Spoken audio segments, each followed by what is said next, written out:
The Founding Fathers, American Revolution, our Constitution, our history, America.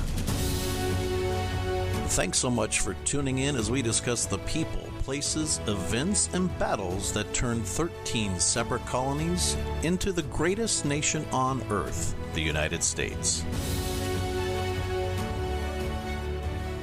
Welcome back, Patriots. I am your host, Ron Kern, and I want to thank you for allowing me to share my passion with you of the American Revolution and our country's history with you.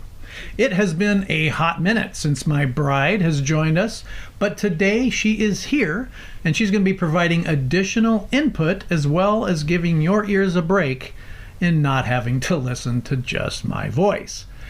The last episode that we did together was well received, so welcome, Lisa. Hello, glad to be here. Yes, those of you that don't know, she's been kind of laid up.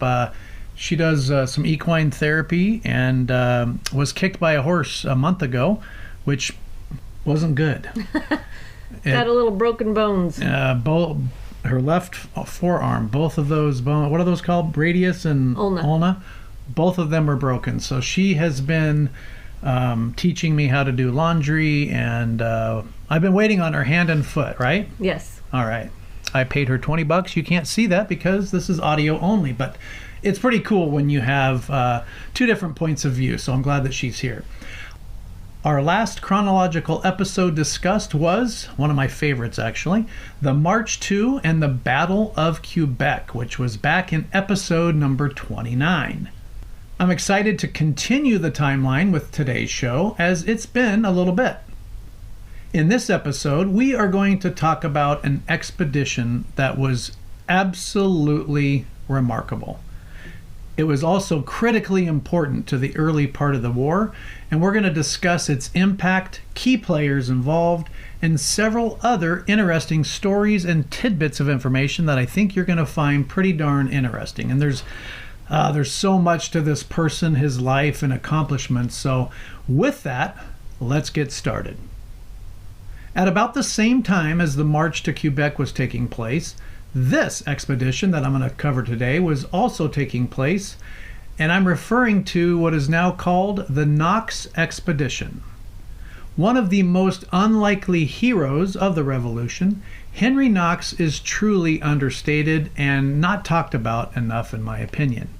Before we delve into the expedition itself, I think it's wise to give you some background on Henry himself, as it's not only going to be important for you to understand the full story and his background, it's quite interesting. And Lisa, why don't you tell everyone about his early years?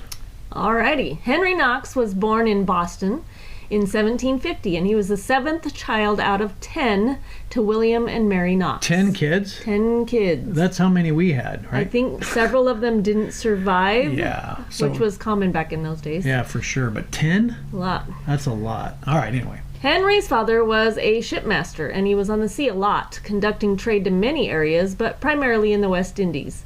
That's the Caribbean, right? Yep. So some say that William left and stayed in the West Indies due to financial issues and then passed away at the age of 50. However, other reports say he died as he and the ship that he was on were lost at sea. We couldn't find any concrete proof of which story is the truth, but regardless, this left Henry without a father at a young age. Not having a father brings on many challenges, and he wasn't the only one growing up during this time without a father. George Washington's father died also when George was just 11 years old, and I believe Nathaniel Greene's father died early as well, along with other well-known and founding father types. It's kind of amazing if you think about, today, right? People that grow up without fathers, not all, but a lot of times it's quite difficult, and there's issues as they, grow up and turn into adults. And I was kind of surprised. I knew, obviously, George Washington, his dad died early, but I didn't know about Nathaniel Greene and a couple others. I think I remember Knox, but how come back then these amazing accomplishments and people, they didn't have father figures, and look what they did.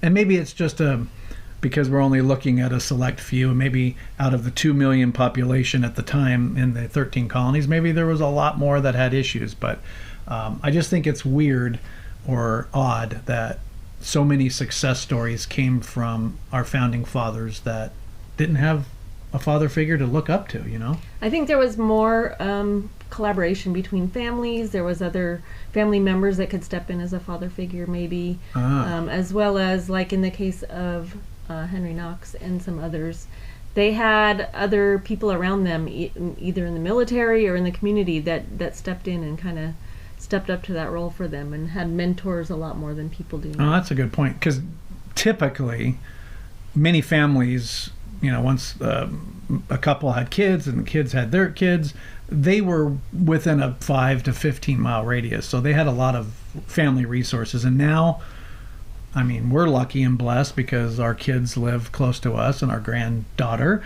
lives obviously close to us. And but you know, there's a lot of people now. It's like, where's your grandparents? Oh, they're in New York. Oh, where's your other set of grandparents? Oh, they're in Washington. Where do you live? I live in Kansas. I mean, so it's really spread out. So that's a good point.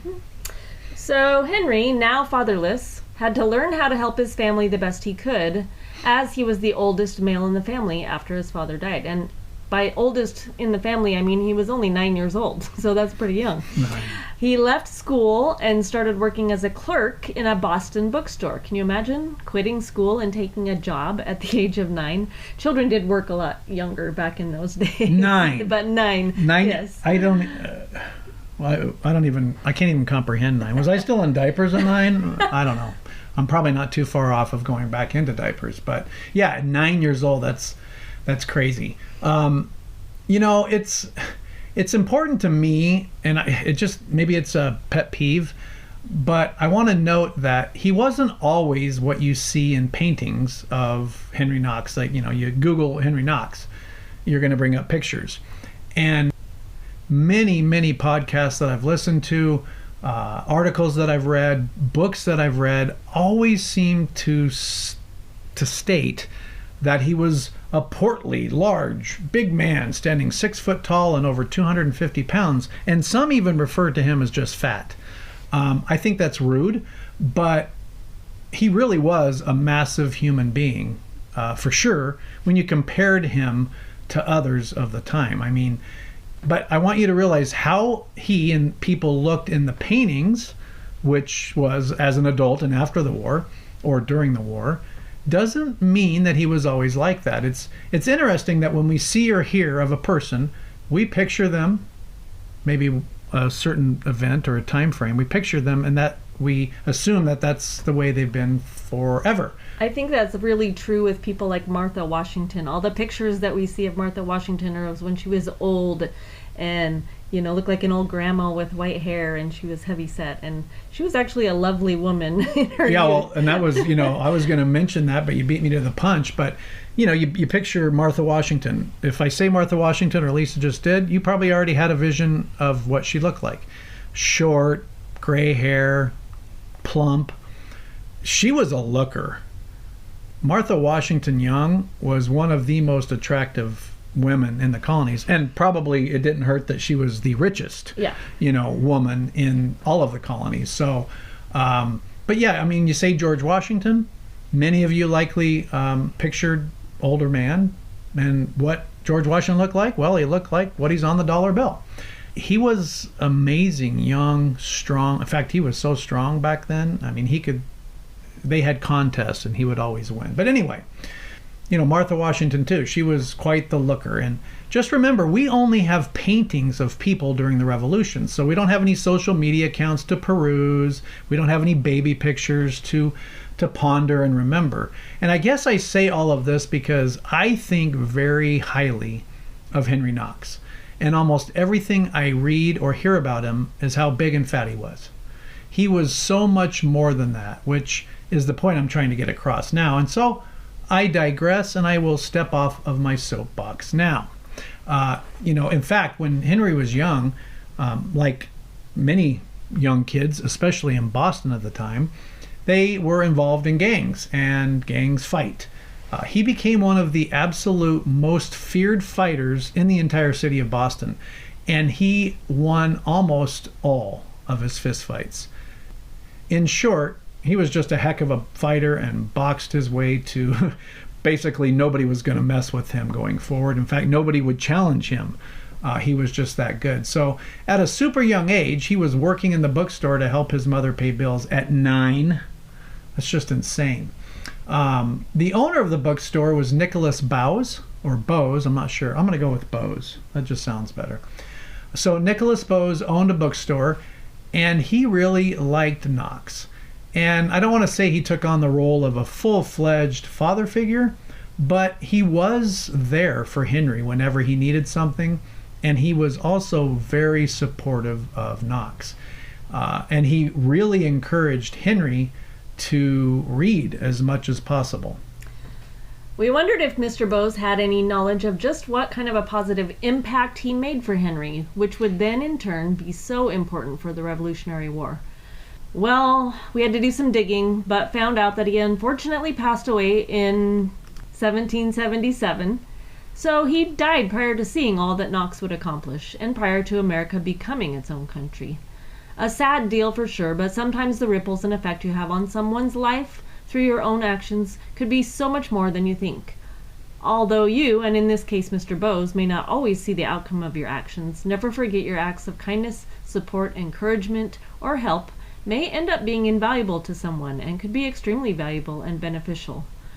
Yeah, that's certainly true. And coming from a mother, right, that's even more impactful. But it was kind of sad. I was hoping this guy lived till 1780 and all of that. But unfortunately, he passed away just a year after we declared independence. So good stuff. Good notes of encouragement there. So at any rate, one of the biggest gifts his boss gave Henry was allowing him to take home any book from the store that he wanted. This is really important because books were extraordinarily expensive in those days. It took a lot to produce them, and so just anybody couldn't have a whole library of books. So being able to have access to all those books at the bookstore was really important for Henry Knox, and he loved to read. Yeah, and just to chime in, you didn't own books if you weren't rich. Books were so important that during the Stamp Act, and you'll have to go way back to episode 4 or 5 or 6, something like that, where I talk about the Stamp Act, where they put a tax on paper and everything else. They never would put a tax, or the Stamp Act did not include books.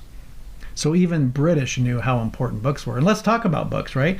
Now we can type something up or have AI type something up, throw it in Amazon Kindle, and it can publish on demand, and there you go, I'm an author. Back then, it had to be typeset, which is a super slow process. It had to be copied, which is not a Xerox. It was excessively painstaking and time-consuming. And then, if you really wanted it to last, you would have to find a bookbinder.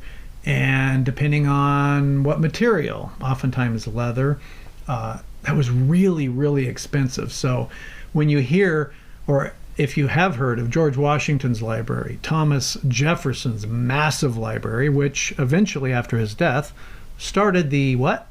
The Library of Congress. Yes, his collection started the Library of Congress. So books were incredible. That is really how most people gain their knowledge. And I highly encourage you to pick up a real physical book. Once you own that book, it can't be tampered with, it can't be changed, edited, and reprinted, right? So books are critical. And back then, like Lisa was saying, that's where you get all your data and your knowledge. Yes, some people went to school, but they just, books were the thing. Books were it.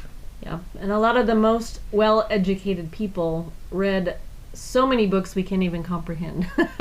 Yeah. At this time, people don't read as much as they used to, but that's really how they learned a tremendous amount of things. So this opened up Henry to so much of the world. He was an avid reader, consuming book after book, year after year. He read so much that he taught himself the French language. He studied philosophy and had a leaning toward ancient warriors and famous battles in any era or war he could read about. He actually had this fascination topic of interest of his about studying battles and wars and military tactics, battlefield plans, weaponry, basically how to fight and win wars. And that would no doubt come in handy for him and the American cause years later. Yeah, it would come in real handy. On March 5th of 1770, which is actually just a few days ago, March 5th, Henry was a witness to the Boston Massacre. You'll have to go back, but I do an episode on the Boston Massacre if you want to learn about that. But looking back at his life, it is unbelievable on how many times he was present or involved with on so many huge historical moments, like the Boston Massacre. During the Boston Massacre, he actually was a young kid, but he ran up and tried to get the British soldiers to return to their barracks. But as history tells us, he was not successful in that attempt. He also testified at the trial where none other than John Adams was the defense attorney for the British soldiers. So when I was reading this book, I was like, he was there? And then, oh, he was there? What? He did what? And I'm like, is this real? Why does not everybody know about Henry Knox? I knew a lot. I mean, Lisa and I both study and we knew a lot, but I was pretty shocked because I didn't know it all, obviously. So, and so in 1771, Knox decided to open his very own bookstore. He's going to be a little entrepreneur in Boston, and he called it the London Bookstore. He procured some of the best books and other items to sell in the city, and his bookstore became really popular, especially to the aristocrats and high society people. It was basically a hangout for the rich, in other words. And not forgetting that his childhood interest in battles and wars, he stocked his shelves full of these kind of books, which brought in what? A lot of soldiers. So soldiers would visit too. And Knox would strike up a conversation with any of them that would listen. He would ask them questions, and he always was trying to seek information. And if you're trying to learn the best ways to be a soldier, a good thought is maybe talk to a soldier. So he was always learning, whether it was talking with people, gaining their experience through their actual life experience or books. And this, coupled with everything that he read, just added to his knowledge. And he was really gaining a great grasp of the art of war. Henry's bookstore was quite successful until the boycott of British goods was imposed, making it impossible for him to keep current and fresh books and items in his store. And once sold, he couldn't replenish them. So they were putting a boycott on importing British goods. Anything, right? Anything from Britain, right? Anything from Britain. Yeah. God, that would not be good. You have a successful bookstore, and you're kicking tail and making sales, and you're living your dream, and then you can't get any more books or anything else for that matter. So his sales started to suffer. Bookstores back then, they didn't just sell books. They offered book binding, like Ron was mentioning, stationery, medicines, maps, and even scientific instruments. These bookstores became a place to meet, discuss life and philosophy. So they weren't just a place to walk in and buy a book and leave. Like we talked about earlier, the aristocrats would come in there, the high society people would come in there, and they would have discussions and philosophical ideas and, just kind of interact with each other in that way. We're on a roll and having fun here with Lisa, but we need to take a quick break and hear from one of our sponsors. Are you a forward thinker? Then you need an HR and finance platform that thinks like you do. Workday is the AI platform that helps propel your organization, your workforce, and your industry into the future. Workday, moving business forever forward. So getting back to our chronology here, just shy of his 23rd birthday, Henry Knox was hunting and he had an accident which resulted in losing 2 of his fingers on his left hand. He quickly bandaged it and later had surgery, but he would never have a normal hand again. He was really self-conscious of this, and even in paintings you can see a scarf or a wrap around his hand, or his hand is in the inside of the coat of his military uniform, or not in the painting at all. Yeah, it's bizarre to me. Like, okay, we're 200 almost 50 years later, knowing what he did, and you soon will know what he did and all that he accomplished by listening here, but 250, I could care less if he was missing his whole hand. he was just amazing in what he did, but they were super self-conscious. I mean, and George Washington, he was conscious of what? His teeth. Yeah. Yeah. Yeah, so, I mean, these people were not just marble figures and statues. They were human beings with fears, doubts, and real life issues and concerns. So it's just funny that he was so... I mean, there's many people that wrote, he's like, I never saw his left hand. He kept his hand behind his back. I mean, I'm like, he just did not want people to, I guess, point and look. And it happened when he was, young, but he did not want people to see his hand. So I just thought that was interesting. So many people say that Knox was involved with the Sons of Liberty, but he wasn't obvious about it. He wasn't real outspoken about it. But here we go with another historical moment where he was present. So one of the most famous historical events that the Sons of Liberty instigated, and that's the Boston Tea Party, which took place in 1773. It isn't clear that he was on the ship tossing the tea overboard personally. Maybe he was on guard duty and wouldn't let the ship Dartmouth unload the tea. Either way, he was present during this event as well, and having read many books and studying Knox at length, I like to believe he took part in the tea tossing party. I do too, right on. But I don't have any actual documents or statements from the time to verify this, so you can decide for yourself if you think he did or didn't participate in the actual destruction of the tea. But either way, he was there. He was involved in some way. Yeah, I'm going to just mentally say he was on board, but factually, I don't think he was, because every actual document and primary source that I could find clearly states that he was on guard duty, not allowing them to unload the tea. But who's to say? He's standing guard. It wouldn't take but 3 minutes to jump aboard and throw some tea out. So we we don't want to paint an improper or unfactual deal. So you just have to decide for yourself. But either way, yet again, there he was at another big event, right? The Boston Massacre, the Boston Tea Party, everybody should know and has heard about that. So near the end of this show, we're going to talk about lesser known, fun, or interesting facts, which is a section I do on our podcast. And there I'm going to list off all of the events that Knox was involved or present at. And I'll let you know the list is crazy because there's lots of them, and I would be shocked if you didn't know every single one. So it was pretty amazing. So what happened after the Boston Tea Party in 1773? Did he meet and fall in love with somebody like I did 32 and a half years ago with you? Yeah, so actually... Has it really been that long? It has, yeah. Folks, I'm so glad you can just hear, because I'm like an old, decrepit man right now with gray hair. And no, actually, I look like George Clooney, Brad Pitt mix, right? Right. Oh, thank you. Yes. All right. So what happened after the Boston Tea Party? So he fell in love with and married a woman named Lucy Flucker. And Lucy's father was a Boston loyalist. So, oops, that's probably not Daddy's favorite person.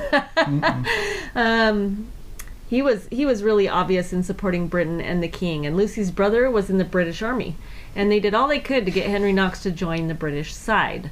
But Knox refused. He was definitely on the Patriots side, and Lucy's father refused to honor or support his daughter in marriage. But she was her own woman, and she decided to marry him anyway. Because she chose Henry Knox, she lost the rich, pampered life that her family provided. I just think it's incredible that she was willing to do that. And yes, obviously they were in love. They stayed married up until Knox passed away, actually, which we'll get into the odd and weird death that he had. But I mean, she walked away from it all. She walked away from privilege. She walked away from security. She walked away from everything. And that tells you just how much that she loved him. And unlike many other generals, especially on the British side, that would go find women of the night and have their affairs constantly, Knox never did. And George Washington never did. And so they loved each other. And I guess Henry's mother-in-law would be called Mother Flucker. Is that how it worked? I wish that was original. I stole that from Michael Troy, who I've interviewed on this show before, but I just think that's funny. Some pronounce it Fluker, some say Flucker. You pronounced it Lucy Flucker, correct? So that's what we're going to go with. I believe, if I'm not mistaken, she spent a fair amount of time with him during the war, did she not? She did. They wrote a lot of letters back and forth, but I think that she actually came with the army on several instances. Yes. So she was not living the high life during those years, let me tell you. Those camp supporting women and wives that came with the camps, they had a hard life. It wasn't easy. Yeah, and she, and in some of her letters to him, she would, I'll say pout, complain, where are you at? I haven't seen you in weeks, and I gave birth and you weren't there. And I mean, all of this is true, and I'm not downplaying it, but it was a rough go, and yet their connection and love for each other was stronger than being separated, and Knox being, every day he was out there, someone was trying to kill him. So it was pretty incredible, a relationship that they had. And when the war had its official battles, that being the first battles, the Lexington and Concord in 1775, Henry and his new bride stayed in Boston. No, they actually had to flee. They left Boston quickly, so fast that he left his bookstore with everything in it. And it was eventually looted and damaged, and something that the British Army liked to do. We all hear about how, I'm not saying all British soldiers, but we all hear how sophisticated and polite and the etiquette of, they burned a lot of homes, bridges, outbuildings, hay, they killed animals, and they stole and damaged businesses, especially when they left in a hurry. And they weren't the only ones. So Lisa has something else here. Yeah, so before they left the city of Boston, it says Lucy sewed his sword into her petticoat. Say that 5 times. Lucy sewed his sword into her petticoat. They were able to pass through the British lines without it being discovered, and he carried that sword with him for the duration of his service in the war. Wow. See, I can't imagine carrying a sword in your petticoat. Wow, Lisa finds all these fun things. That's cool. So it's, just to review, and this is all in previous episodes too, they were fleeing the city because after Lexington and Concord, the British hightailed it back to Boston, and then they occupied the city. And so the British Army was in control of Boston at that time, and most of the Patriots had to escape and evacuate.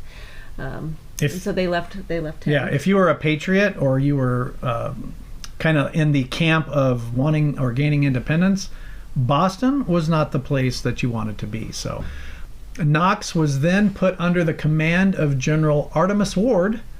He doesn't get very much press either, probably because George Washington would eventually replace him as commander-in-chief and general. But Knox directed cannon fire at the Battle of Bunker Hill.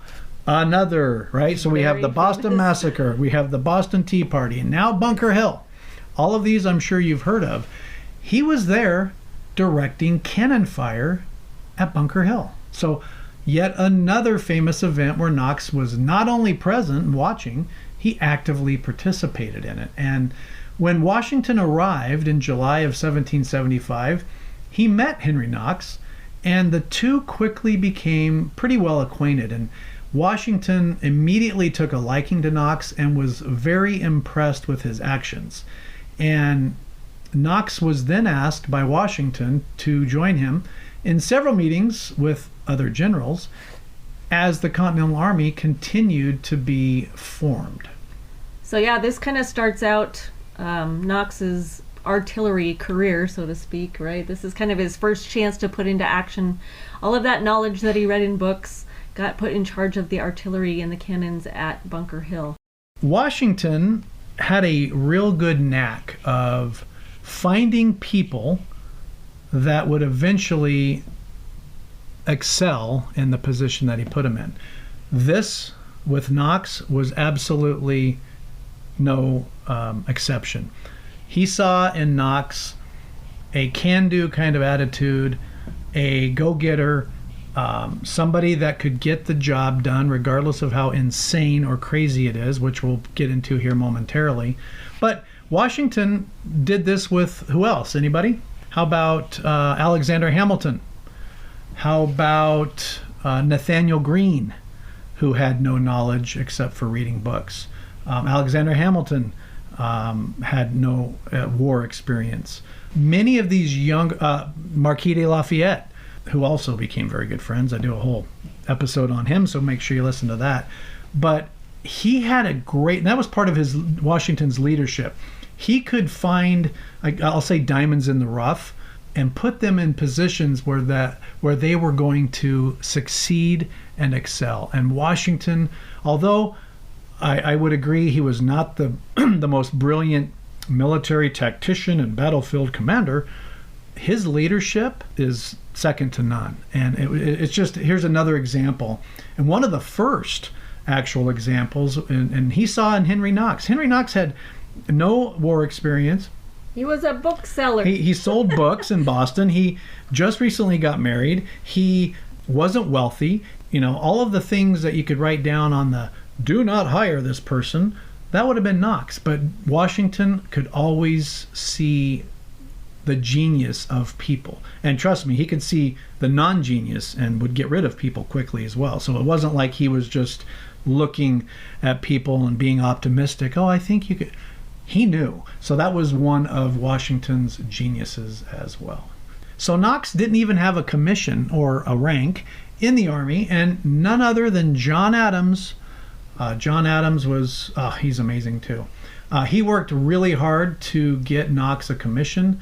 But Knox, being a entrepreneurial and a go-getter type guy, he also wrote letters in support of him getting a commission as well. And with the siege of Boston fully in effect, that is, like Lisa said, the British Army controlling the city completely, something had to be done, or quite possibly, and I'm not trying to make this anticlimactic, I mean, literally the revolution could end right then and there. Yeah, so it took until November 17th, 1775, Washington appointed him as the colonel of the Continental Regiment of Artillery. So he became a colonel in November of 1775, and he finally got his rank that he was looking for. Dun-ta-da, finally. It doesn't take long. Congress moved as fast back then as they do today. And I'm not being political, I don't do that on this show, but you can see how slow Congress is to do anything. It hasn't changed since Congress was formed, the First Continental Congress and the Second Continental Congress. Hey, both of which I have episodes on each one of those Congresses. Of course I do. So Henry Knox is like, you know what? Or George Washington was like, you know what? We're pretty much done unless something drastic happens. So, and as much as he was the colonel of this artillery regiment, they didn't have a lot of artillery to use at the time. And so Knox came up with this great idea about Fort Ticonderoga. And you may have heard of Fort Ticonderoga in terms of an earlier overtaking that happened with none other than, of course, Benedict Arnold. And Ethan Allen. And Ethan Allen, who came up to Fort Ticonderoga and surprised the very loosely held British troops there and took over the fort. So it had been sitting with all this captured artillery up at Fort Ticonderoga for quite some time. Yeah. And that, that came into Knox's brain. He says, you know what? We have artillery. I just have to go get it. Yeah, that's easy. Just go get it. I mean, it's handy. It's light. It's lightweight. You can put it in the back of your pocket. So Knox says, like Lisa just mentioned, hey, G-Dub. He probably didn't call him G-Dub like I do. But he said, I'll go get it. And there were 60 tons of cannons and artillery available for the grabbing. But here's the problem. It was winter. It was cold. The lakes and rivers were frozen. Sometimes. Yeah, sometimes. Huge mountains that they would have to traverse.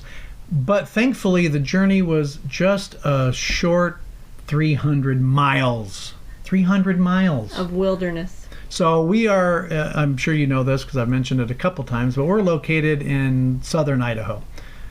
300 miles north of us, we would reach the border of Canada. So we're 300 miles. You know how far that is, but you need to understand that it's not on a freeway. It's through uncharted, there wasn't even roads. There was no roads. There might have been a path, but the path wasn't even a path. It was ridiculous. It's like going to the middle of a forest and trying to figure it out. In the snow. In the snow.